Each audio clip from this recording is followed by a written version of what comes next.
While at the Pentagon, the military appeared completely aloof from the events unfolding. At the White House, the coordination activities seemed to be concentrating under the firm authority of Vice President Cheney.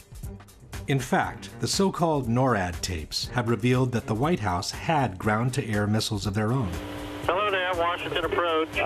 Make sure that the center does not have anything above our airspace also. The Secret Service is going to start shooting at anything in the air. Yeah, I just got a call from Washington. They said that if there's anything above their airspace, the Secret Service is going to free fire. This exchange, which took place around 10 a.m., sheds a whole new light on one of the most controversial issues of 9/11. The sworn testimony by Secretary of Transportation Norman Mineta to the 9/11 Commission on May 2003. Mineta was being questioned about the events that took place in the PIOC, the underground bunker in the White House, from where Dick Cheney took charge of the situation after convincing President Bush to stay away from Washington for safety reasons. To fully understand the implications of this case, two things must be kept in mind. One is that according to the official version, Flight 77 crashed into the Pentagon at 9:37, while Flight United 93 crashed in Pennsylvania at 10:03. It's on this 26-minute window that hinges the whole credibility of the Vice President on his true role in the September 11 attacks.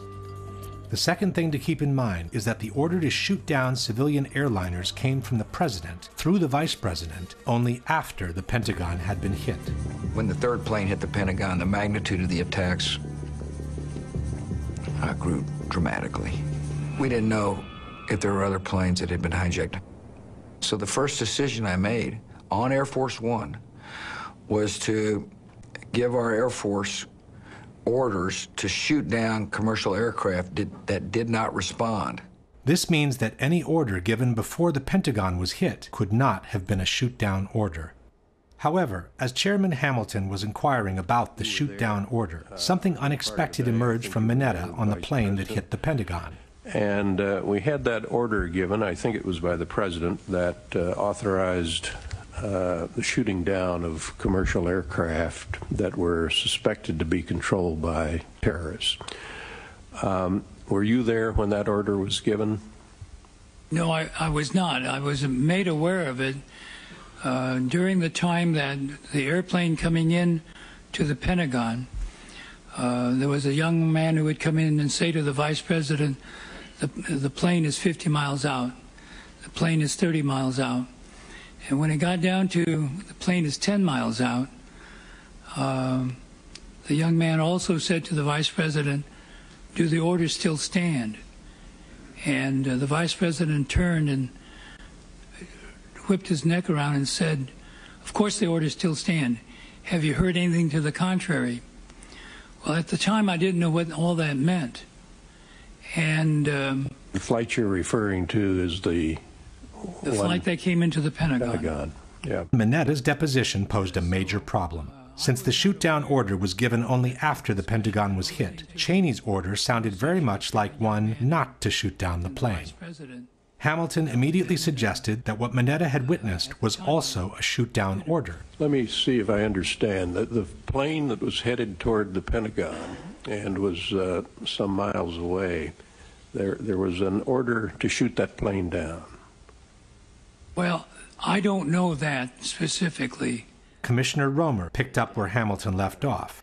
You said, if I understood you correctly, that you were not in the room when the decision was made to what you inferred was a decision made to attempt to shoot down Flight 77 before it crashed into the Pentagon. Is that correct? I didn't know about the shooting, the order to shoot down. Commissioner Romer then tried to suggest a different solution. Was there another line of communication between the Vice President and you said you saw Mr. Richard Clark on your way in? Was Clark running an operations center as well on that day? Dick was in the Situation Room. So there was a Situation Room making decisions about what was going to happen on shoot downs as well as the PIOC? I don't believe they were making any decisions. I think they were more information gathering from various agencies. Could it have been in the Situation Room where somebody in the Situation Room recommended the shoot down and the Vice President agreed to that? Commissioner Romer, I would assume that a decision of that nature would have had to be made at a much higher level than the people who were in the Situation Room. Unable to resolve the discrepancy, the 9/11 Commission took a series of dramatic steps. Firstly, they simply excluded Mineta's testimony from the final report. In the 560 pages of the report, Norman Mineta is mentioned only once, in an unrelated circumstance. His presence in the PIOC is never even acknowledged, and the video segment you have just seen has been removed from the Commission's official website, and it's no longer available.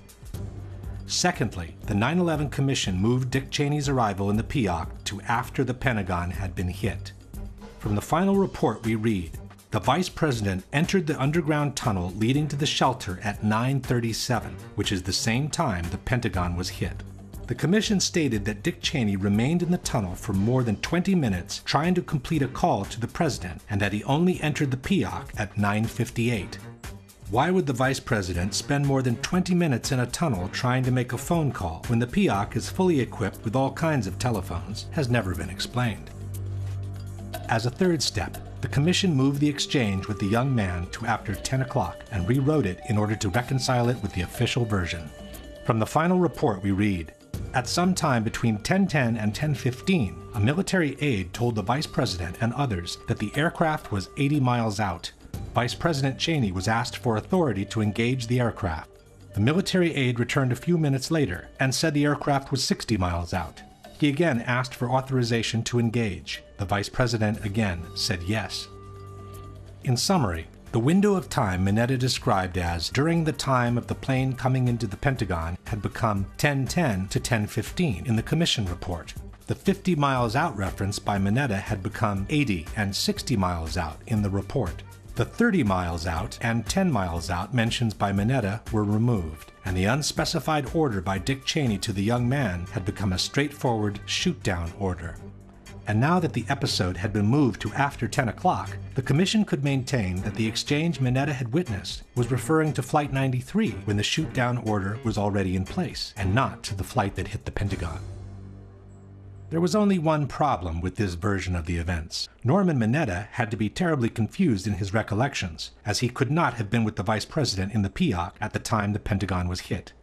To support this theory, the debunkers point at a statement by Mineta, who said he arrived at the White House while it was being evacuated. Since the official order of the evacuation came at 9:45, contend the debunkers, Mineta could not have been with the Vice President in the PIOC at the time the Pentagon was hit.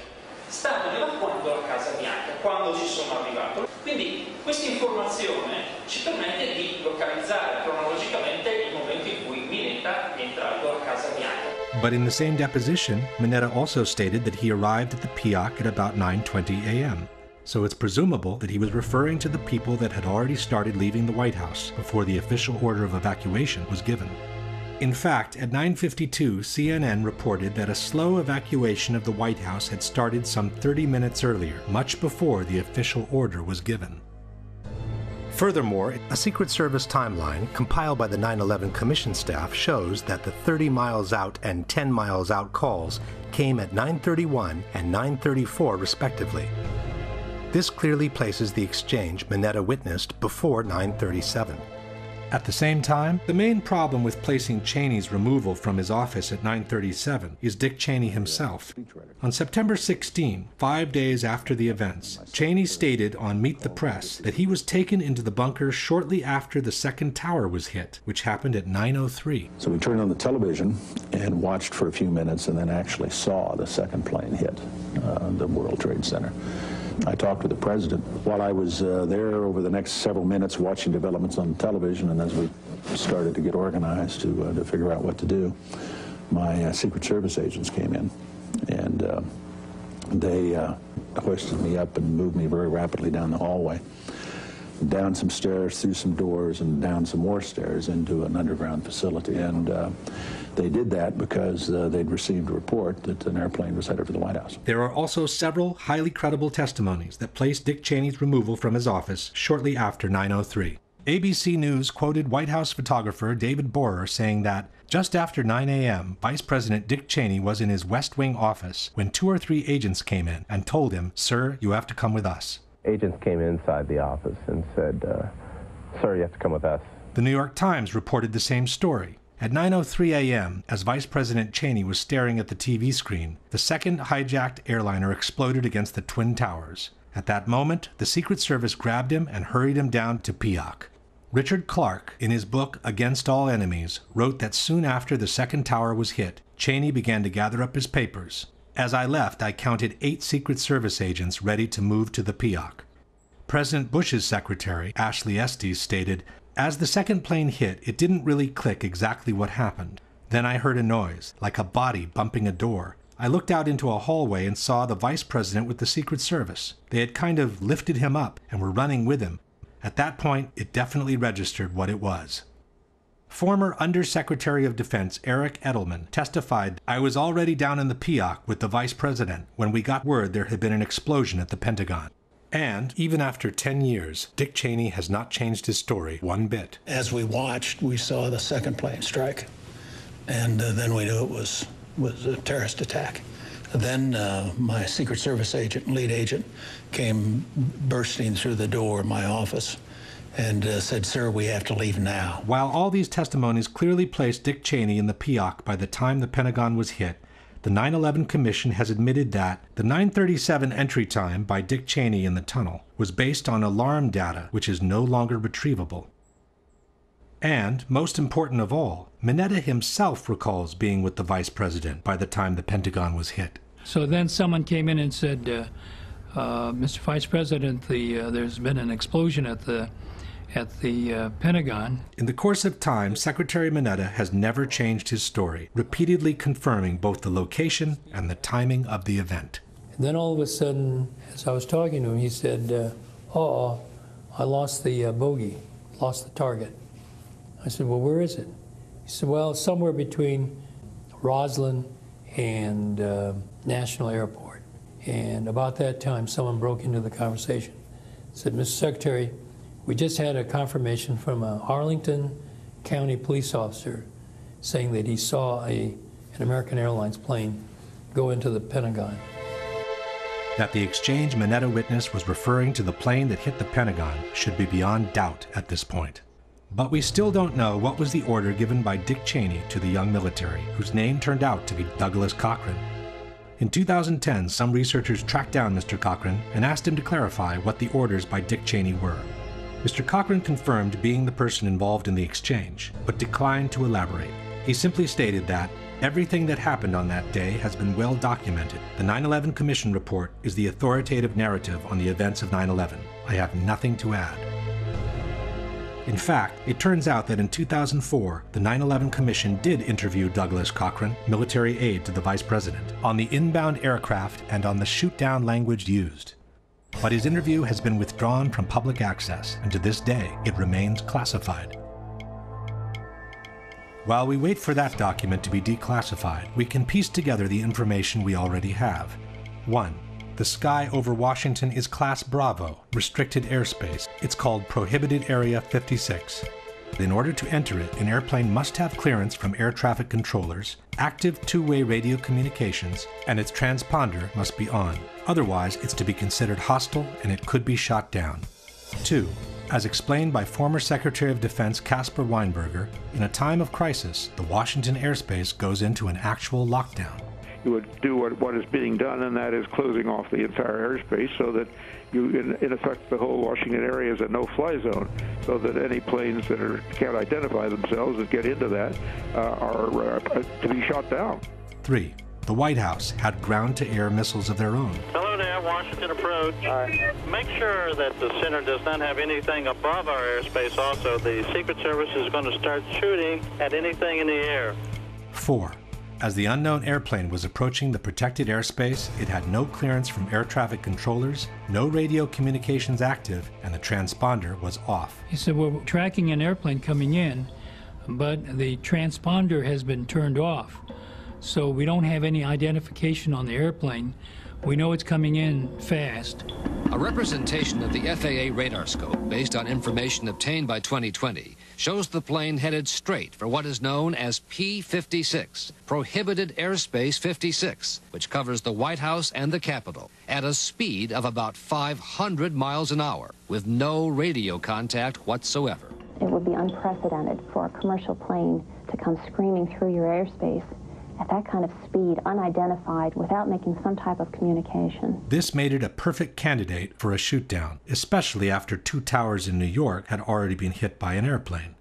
5. The Secret Service had known about the incoming airplane for the last 30 minutes, so it's presumable they would have been ready to shoot it down if it became necessary.